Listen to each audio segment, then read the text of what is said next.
सुना,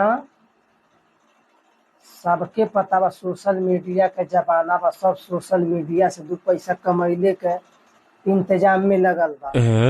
लेकिन इतनो न इंतजाम में लग जा कि अपन ड्यूटी भूल जा। अरे पिछवा तनी देखा, बाबा के ससियो आवत जाता नहीं। पता चल यूपी बिहार हिलौले के चक्कर में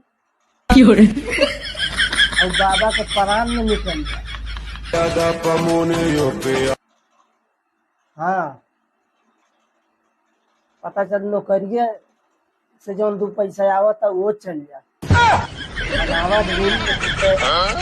रील बने दिक्कत नहीं बा। पिछवा जौन बाबा बाटे उनके दिक्कत या उनका टेंशन ज्यादा बा। ध्यान दा। पता चला उनके ससिए रुक गई लोग है। आ तू अपन रील बनौले ध्यान दा। डॉक्टर साहब तुरा तनख्वाह रोक दे तब।